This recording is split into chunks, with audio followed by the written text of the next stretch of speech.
मित्रांनो, सोशल मीडियावरती अनेक व्हिडिओ शेअर केले जातात. हे व्हिडिओ कधी-कधी आपल्याला थक्क करून सोडत असतात, तर कधी-कधी आश्चर्याचा धक्का देत असतात. मात्र इथे अनेकदा मजेशीर देखील व्हिडिओ प्रचंड प्रमाणात शेअर केले जातात. सध्या देखील असाच एक व्हिडिओ सोशल मीडियावरती तुफान व्हायरल होत आहे, ज्यामध्ये आईनं मुलीला चांगलं चोपल्याचं दिसून येते. मुलीला मारण्याचं कारण म्हणजे तिच्या फोनवर आलेला बेबीचा फोन कॉल. पण तुम्हाला जाणून आश्चर्य वाटेल की हा कॉल मुलीच्या बॉयफ्रेंडचा नसून भलत्याचाच निघाला, जे ऐकून आईची देखील फजिती झाली. नेमकं या व्हिडिओमध्ये काय घडलेलं आहे, संपूर्ण व्हिडिओ पाहण्यासाठी तुम्ही आत्ताच या एस एस स्पोर्ट्स या चॅनेलला सबस्क्राईब करा आणि अपडेट राहा. व्हायरल झालेल्या व्हिडिओमध्ये तुम्ही पाहू शकता की एक मुलगी बेडवर झोपल्याचं दिसते आणि याच वेळी तिचा फोनवर एक कॉल येतो.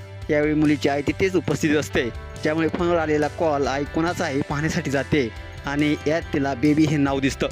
आता मुलीच्या फोनवर बेबी नावाच्या व्यक्तीचा कॉल पाहताच आईला तिच्यावर शंका येते. आई मुलीला कानशिलात लगावत तिला झोपेतून उठवते आणि म्हणते की काय झोपत आहेस, हा कोणाचा फोन येत आहे, हा बेबी कोण आहे.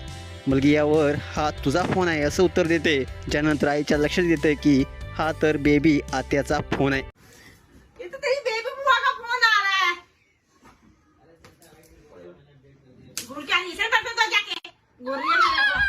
मुलगी हे ऐकताच आईकडे रागानं पाहते, ज्यावर आई पुन्हा तिच्या कानशिलात लगावून तिला भांडी घासायला जा म्हणून सांगते. व्हिडिओतील हा सर्व प्रकार पाहून नेटकरी मात्र हसून लोटपत झालेले आहेत. हा व्हायरल झालेला व्हिडिओ गुनगुन गुसेन नावाच्या इंस्टाग्राम अकाउंटवरून शेअर करण्यात आला असून लाखो लोकांनी हा व्हिडिओ पाहिला आहे. अनेकांनी विविध अशा प्रतिक्रिया व्यक्त केलेल्या आहेत. त्यातील एका युजर्सनं म्हटलं आहे, कृपया तिला मारू नका. तर एका युजर्सनं म्हटलं आहे, हे खरंच हास्यास्पद आहे. तर एका युजर्सनं म्हटलं आहे, हे फक्त भारतीय आईच करू शकते.